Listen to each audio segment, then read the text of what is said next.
Bismillahirrahmanirrahim. Salam, hər vaxtınız xeyir və bərəkət dolu olsun İslami Dəyərlər verilişinin izləyiciləri.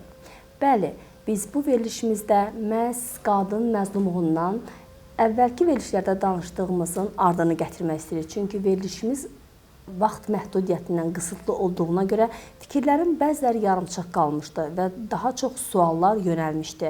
Və bu mövzunu davam etdirmək üçün verilişimizin qonağı ilahiyyatçı pedaqoq Aybəniz xanım Cəfərovadır. Xoş gəlmisiniz Aybəniz xanım. Xoş gördük hər birinizi. Mən də sizi salamlayıram. Allah razı olsun ki, dəvət eləmisiniz. Bəli, Aybəniz xanım, biz əvvəlki verilişdə qadın məzlumundan danışmışdıq. Amma o verilişdən sonra yönlənən suallar o qədər çox idi ki, biz bilirdik ki, orada çox boşluqlar yaranıbdır və ona görə də bu verilişdə məhz qadın məzlumluğunun davamını gətirmək istədik. Ona görə də sizi dəvət etdik ki, və ilkin olaraq başladığımız mövzunu tamamlaya bilək Allahın izni ilə. Buyurun, söz sizdədir. Bismillahirrahmanirrahim və bihi nəstəyin və huvə xeyrun nasirin və muin. Rabbi şrahli sadri və yassirli əmri və hlul uqdatan min lisani yafqahu qavli. Biz öncədən də əslində bu haqda danışanda dedik ki, uzun bir mövzudur bu mövzu, qadın məzlumluğu, yəni bir verilişə sığası bir mövzu deyil. Ona bir neçə mövzu gərək işlənilsin, amma vaxtın məhdudluğu baxımından mümkündür ki, bəli, bəzi mövzular açıqlanmasın. Mən inşallah bugün elə həm də ustadlarımızın təklifi ilə, təşəbbüsü ilə mən bugün həmin studiyaya elə kitabı da gətirmişəm, həmin kitabı ki, bu kitabı mən tövsiyə edərdim. Bütün xanımlar və bəylər oxusunlar, mütaliə eləsinlər və hətta övladlarına belə tövsiyə eləsinlər. Bu kitabın hətta imkan varsa evlərdə müzakirəsi belə geçsin. Çünki burada açıqlanacaq mövzular ailələrin evlərdə olan bəlaların düyünlərinin açılması səbəb olacaq inşallah. Və əslində bugün cəmiyyətin qadın barəsindəki təsəvvürlərinin formalaşmasında adətlərin rolunu və insanların qadınlar haqqındakı düşüncəsinin necə olduğunu göstərmək üçün Sədi, Firdovsi, Nizami, Mövlana və digər məşhur şairlərin divanlarından, eləcə də Kəlilə və Dimnə, eşitmişsiniz adını çox, Siyasətnamə, Nəsihətül Mülk və Təzkirətül Övliya kimi məşhur ədəbi kitablardan nümunələri nəql edəcəyik ki, bunu ağa buyurur bunu. Kitabın müəllifi Hüseyn Nuri Həmədani, yəni tanış ola bilərlər. Və bu Ayətullah buyurur ki, həmin bu kitablardan nümunələr nəql edəcəyik ki, oxucular və yaxud dinləyicilər bu məsələni daha da yaxşı başa düşsünlər, anlasınlar. Başqa sözlə desək, ibarələrini ki, nəql edəcəyimiz həmin o Sədi, Firdovsi və Mövlana kimi söz ustalarının İslamın yaranmasından əsrlərlə sonra yaşamalarına və böyük elm və ədəb sahibi olmalarına baxmayaraq, cahiliyyət təfəkküründən bu qədər təsirləniblərsə və qadın obrazını bu qədər mənfi təsvir ediblərsə, deməli, adi insanların vəziyyəti daha acınacaqlı və daha pis olub. Bu Ayətullah Həmədaninin sözüdür. Və İnşallah ki, burada hissə ki, həmin mövzulara toxunacağıq. Elə indi bəzi şairlərin elə qadınlara mənfi baxışı və qadınlar haqqındakı mühakimələri ilə tanış olmaq üçün ədəbiyyat və şeirlərlə qadının simasının, təsvirinin bəzi təəssüfləndirici nümunələrini inşallah nəzər salaq sizlərlə. Çox diqqət istəyirəm inşallah. Mövlana Cəlaləddin Rumi, hamımız tanıyırsınız. Deməli, Cəlaləddin Rumi özünün Məsnəvi kitabında deyir ki, Adəmin vəsvəsəyə düşməsi və Allah tərəfindən hər ikisinə qadağan edilmiş cənnət meyvəsindən yeməsi onun zövcəsi Həvvanın günahı olub. Nəticədə onların hər ikisi cənnətdən çıxarılıblar və dünyada yaranan bütün bəlalar qadının nəslindən yaranıb və insanın uca göylərdən alçaq yerə düşməsinin səbəbkarı qadınların hiləsidir. Və bu mənanı nəzmə bu cürə çəkib. Burada farsçasını verir, ehtiyac görmürəm, Azərbaycancasını oxuyacağım. İblis Adəmə neçə dəfə vəsvəsə etdi, amma Adəmə Həvva ye deyəndən sonra dünyanın harasında nə bəla görsən, yəni 7 deyə, dünyanın harasında nə bəla görsən, qadınların nəslindəndir və qadın ruhu ərşdən alçaq yerə endirər. Şübhəsiz qadınların hiyləsi olduqca böyükdür. Bu Cəlaləddin Ruminin hamımızın tanıdığımız, kəlmələrinə istinad elədiyimiz danışıq zamanı belə bir insandır, amma bu cürə bir şeir. Baxın, Firdosinin şeirinə baxaq. Firdosinin məntiqinə görə qızı olan şəxs bədbəxtdir və arvadın əmrinə tabi olmaqdansa ölmək daha yaxşıdır. Onun nəzərincə xoşbəxt qadın ümumiyyətlə dünyaya gəlməyən qadındır. Düzdür, o şahnamədə qadınları bəzən tərifləyərək belə də deyib. Baxın, nə deyir? Dünyada ən yaxşı qadın həmişə ərin təbəssüm etməsinə səbəb olan qadındır. Dünyada pak və gözəl əxlaqlı qadından başqa bir qadın axtarma, çünki əxlaqı gözəl olmayan qadın adamı xar edər. Bunu deyib, amma diqqətlə qulaq asın. Bəzən də qadınları bu cürə tənqid eləyir. Kimin evdə qızı olsa, burada məsələ bilirsiniz nədir? Bir insandan getmir söhbət. Qadın məfhunundan gedir. Axı bütün insanları biz bu cürə ümumiləşdirib fikir deyə bilmərik, ixtiyarımız yoxdur. Kimin evdə qızı olsa, başında şahlıq tacı olsa da bədbəxt olar. Ümumi danışılır da burada.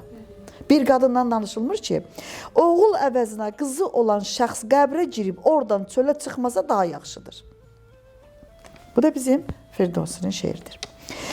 Və növbəti şeirdə buyurur, bir cəmə rəhbərlik edən şəxs üçün qadının əmrindənsə kəfən yaxşıdır, yəni ölmək yaxşıdır. Siyavuş arvad sözü ilə məhv oldu, xoşbəxt o qadındır ki, heç anadan olmayıb. Bu da bu cürə deyir. Yenə Firdovsi. Sədi nə buyurur? Deyir, əgər qadın evdən çölə çıxırsa, qəbristanlığa getməlidir. Qadının səsini kişi eşitməməlidir. Kaş dünyada heç qadın yaradılmayaydı. Düzdür, yenə Sədi bəzi yerlərdə qadını tərifləyərək belə deyir, diqqətlə qulaq asın. Yaxşı, itaətkar və ismətli qadın dərvişi padşah edər. Amma onun qadın barəsindəki nəzərini bu kimi şeirlərindən yenə də əldə etmək mümkündür. Görün nə deyir? İçindən uca qadın səsi gələn evin xoşbəxtlik qapısı bağlanar. Əgər qadın üzünü bazara tutsa, onu vur. Əks təqdirdə özün arvad kimi evdə otur, qadının gözü yadları görməməlidir. Qadın evdən çıxıb gora getməlidir. Başqa bir yerdə görür necə deyir. Arvad əlindən biçarə olmuş. Arvad əlindən biçarə olmuş. O iki nəfərdən biri necə də gözəl deyib. Onların biri deyib ki, kaş heç kəsə pis arvad qismət olmayaydı. O biri isə deyib, kaş dünyada qadın olmayaydı. Yenə mövzu gəlir ümumi qadın. Pis qadın getmir ha. Mövzu bax budur. Nasir Xosrov Kabadyani. O da öz şeirlərində deyir. Qadınların sözünə əsla qulaq asma və bacardığın qədər qadınları ölmüş say, özünü heç vaxt qızıl və qadın yükü ilə yükləmə, ayağını bunların hər ikisinin başına qoy. Sahib Təbrizi nə deyir? Deyir, əgər kişi, bunlar hamısı şeirlərdir, amma farsça şeirlərdir, yəni Azərbaycancasını oxuyuram. Əgər kişi sənsə və kişilikdən nişanən varsa, arvad sifətin məsləhəti ilə bir iş görmə. Cami adında Əbdülrəhman Cami qadını vəfasız adlandırır, hiyləgər adlandırır, nankor kimi təqdim edir. Və deyir, əgər qadına 100 il sümuzər versən, onun ayağından başına kimi bütünlüklə qızıla tutsan, paltarını şüşlər ipəyindən, evini qızıllı kərpicdən tiksən, qulağından ləl-cəvahirat assan, qızıl gecə paltarı geyindirsən, həm səhər, həm də axşam süfrəsini növbənöv təamlarla bəzəsən, susuyanda gövhər camla Kövsər çeşməsindən su gətirib versən, şahlar kimi səndən meyvə istəyəndə Yəzdən, nar və İsfahandan alma gətirsən, birdən mübahisə zamanı çətinliyə düşsə, bütün bunlar onun gözündə heç olar. Sənə deyər ki, ey ürək üzən və ömrü qısaldan, heç vaxt səndən heç nə görməmişəm. Qadının üzü parlaq lövhə kimi olsa da, o lövhədə vəfa yoxdur. Dünyada qadından kim vəfa görüb? Ondan hiylə kələkdən başqa kim nə görüb? Fikir verirsiniz? Davam edir. Başqa yerdə görün nə deyir? Qadınların hiləsindən kişilərin ürəyi ikiyə bölünüb. Onların hiləsi olduqca böyükdür. Qadınların hiləsi izzət sahiblərini xar edər. Agah adam qadının hiləsindən bəlaya düçar olar. Qadının hiləsindən heç kəs aciz qalmasın. Məhkirli qadın yox olsun. Bu da bir. Xaqani Şirvani görək nə deyir? Deyir, qız uşağını bədbəxt varlıq kimi təqdim eləyir. Onu torpağın qoynuna layiq bilir. Xaqaninin bu barədəki şeirlərindən cahiliyyət dövrünün ərəblərinin qoxusu gəlir, bilirsiniz. O qız uşağından bədəvi ərəblər kimi qaçıb, övladlarının hamısının oğlan olmasından çox məmnun olaraq deyib ki, belə qardaşları olan qız cənnət gəlini və ölkənin xanımıdır. Amma buna baxmayaraq qız cinsi hər şeydən çox torpağın qoynuna layiqdir. Yenə də gəlirlər, üstünlüyü verirlər. Qız nədir? Aşağı bir varlıqdır. İndi əgər mənim zövcəm, yenə şeirində yazır. Əgər mənim zövcəm 1000 oğla bir göz dağı qız doğmayıbsa, buna mənim günahım nədir? Belə qardaşları olan qızı dünyanın gəlini, ölkənin xanımı adlandırarlar. Əgər ölsə cənnət xanımı olar. Əgər qalsa İsa'nın anası olmağa layiq olar. Əgər belə olsa da Allah ona ölüm qismət eləsin. Fikir verirsiniz təzadlara. Çünki elə bir kürəkənə qəbir və nəhs ölüm daha yaxşıdır. Mən qızın doğulmasını nəyinə sevinməliyəm? Kaş mənim anam da anadan olmayaydı.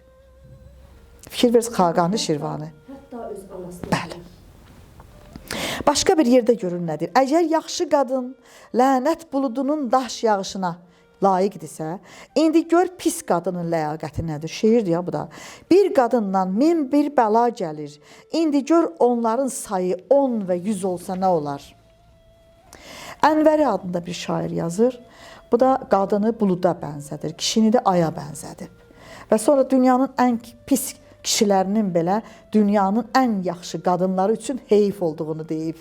Dünyanın ən pis kişisi, dünyanın ən yaxşı qadını üçün heyifdir deyir. Və şeirdə buyurur ki, qadın bulud, kişi ay kimidir. Ayın tutqun olmasının səbəbkarı buluddur. Bu dünyanın ən pis kişisi ən yaxşı qadına heyifdir. Bu şeir belədir. Sənayi Qəznəviyə gəldik, çatdıq. İranın böyük və məşhur şairlərindən biri olmuş Sənayi Qəznəvi. Həqiqətül Həqiqət divanındakı qəsidələri çox mənalıdır əslində. Onun həkim hətta adlandırıblar, hikmət sahibi biri adlandırıblar onu, müdrik də adlandırıblar onu. O belə deyib, fars dilində zən sözü, qadın yəni sözü, zədən sözü, yəni vurmaq sözündən götürülmüşdür. Fikir verir. Ona görə də elə onu vurmaq lazımdır. Hələ məntiqə baxın. Zən farsça, bəli, zədən vurmaq deməkdir, zən də qadın deməkdir. Yəni qadını gələ elə vurasan. Məhəbbət və mala görə arvada bənd olma ki, bu onun şeiri daha. Arvad səni arvad eləməsin. Arvad almaq lazımdır, ey ədəb sahibi, amma onu öz xanımanına qatmamaq şərti ilə. Və zən sözünün kökünün nə olduğunu da bilirsən. Yəni elə qadındır çünki. Onun mənası budur ki, onu iti oxla vurur. Daim zərbələ qadını. Deməli, şeirində görün nə buyurur? Onu dedik inşallah. Və bir başqa bir şeirdə yazır ki, qızı nəhs adlandırır, bədbəxtlik və ar sayaraq belə deyir. Deyir ki, əgər Allah eləməmiş, kimin qızı olsa, iş çiğ qalar. Bişməz, şübhəsiz talehin nəhs olar, xoşbəxt bəxtin tərsinə çevrilər, nəfəsini ar saydığın biri qızına elçi gələr, xanımanın xarlıq bürüyər, evin ona görə hasara çevrilər, şeirin təməlini qoyan o böyük ustad necə də gözəl deyibmiş, indi bu şair özü deyir, ha, kimin oğul əvəzinə qızı varsa şah da olar, olsa bədbəxtdir. Şah da olsa bədbəxtdir. Mələkə Şüara Bahar adında bir şairdir o da. Qadına fitnə, şər və məmmalı bir varlıq kimi baxır. Onun yeganə hünərinin özünü bəzəmək olduğunu düşünür ki, yəni qadın ancaq bu cürədir. Şeirində belə buyurur, əgər düzünü istəsən qadınlar məmmalıdırlar, qat-qat, lay-lay, qadın soğan kimi iç-içədir. Heç kəsin onun içindən xəbəri yoxdur. Və digər şeirdə buyurur ki, ey qadını islah etmək istəyən kəs, fikir verin, yəni mümkünsüzdür bu, bunu da vurğulayır. Boş yerə öz ömrünü qısaldarsan, qadın elə əvvəldən indi gördüyün kimi olub və heç bir tədbir onu düzəltməyib. Qadın sadə təbiət kitabıdır. Qadın hikmət göstərişindən azaddır. Qadın nadan da olsa, agah da olsa, egoist və özünü bəzəyəndir. Onun işi gözəlliklədir, hünər və işi, gücü özünü bəzəməkdir. Ona görə həmişə biz qadınlara deyirik ki, bəzək yaxşıdır, düzək yaxşıdır, gözəllik yaxşıdır, səliqə, səhman, təmizlik yaxşıdır, amma mənlə özünüzü gözəlləşdirməsəz, bunlar heç bir fayda verməyəcək. Başqa bir yerdə başqa bir şeirdə həmin bu şair belə deyir: birdən artıq qadın aparma, çünki o fitnə və şərdir. Fitnənin sənin böyür başında nə qədər az olması, o qədər sənin üçün yaxşıdır. Baba Əfzəl Kaşani nə deyir? Öz Rübailər divanında qadını kişinin kamilləşməsinə əngəl və vəfasız varlıq kimi təqdim edib. Deyir, əgər izzətlə keçən ömrünü xarlığa düçar etmək istəyirsənsə, arvad al. Əgər gözünün tutulmasını istəyirsənsə, arvad al. Əgər Xorasan dəvələri kimi ovsarın dəmirinin gecə-gündüz burnunda olmasını istəyirsənsə, evlən. Qarışqanın gözlərini, digər şeirdə buyurur, qarışqanın gözlərini, ilanın yuvasını kim görüb? Sufinin boynunda kim zünnur görüb? Zünnur bilirsiniz, xristian keşişlərin ibadət zamanı bellərinə bağladıqları, ucları aşağı sallanan sərt bir dənə qurşaqdır ki, klassik şeirdə o cürə gedir. Məgər ağlını itirmirsən ki, qadından vəfa gözləyirsən? At, qadın və qılıncda kim vəfa görüb? Və digər şeirində də buyurur, övlad 30 ilə mənimlə uyğunlaşmadı, arvad 40 ilə mənimlə həmdəm olmadı. Bir gün bir az itə bir çörək verdim, həmin it 200 il məndən ayrılmadı. Həqarət döyür. İtdən də vəfasız sayır qadını. Sadiq Sərməd adlı şairimiz buyurur, qadını həm qəm, dərd, sər amili, yersiz banlayan xoruz, din və ağlın afəti hesab edir və qadın cinsini lənətləyir. Öz şeirində belə deyir: bu dünyada arvadı olmayan yazıq adamdır. Ondan da yazığı arvadı alan kəsdir. Fikirləşdim ki, arvad alım, dərdi səri özümdən uzaqlaşdırım. Amma arvad aldım, qəmimin üstünə qəm, dərdimin üstünə dərd gəldi. Elə bildim ki, mən hünər edib arvad almışam. Sən demə 200 hilə-kələk ilə arvad məni alıbmış. Bu ev toyuğu yersiz ballayan xoruz kimi mənim yeməyimi, yatmağımı əlimdən aldı. Gülmək lazım olan yerdə matəm qurub oturdu. Ağlamalı yerdə çırtma çalıb oynadı. Evlənmək sünnəsinə görə o mənimlə həm əqidə olmalı idi, amma bu arvad mənim əlimdən şəriəti də aldı. Və görün nədir, sünnəni də aldı. Dini baxımdan nə kafirdir ki, cəhənnəmlik sayasan, nə mömindir ki, etibar edəsən. Bu bizim zamanımızda olan qadının vəziyyətinin ümumi təsviridir, deyir. Və lənət olsun onun cinsinə ki, kişi cinsinin ürəyini əlindən alıb. Yenə də qadına bu qədər həqarət, adamın doğrudan ürəyi riqqətə gəlir. İstəyirsən ki, hayqırasan bütün dünyayı ki, ay cəmaat, biraz ayılın, baxın, hara gedir bu cəmaat? Bu dünya hara gedir? Bu cəmiyyət hara gedir bu ağıl, bu düşüncə ilə, bu məntiqlə? Digər şeirində də belə buyurur, vaxtınızı çoxalmıram.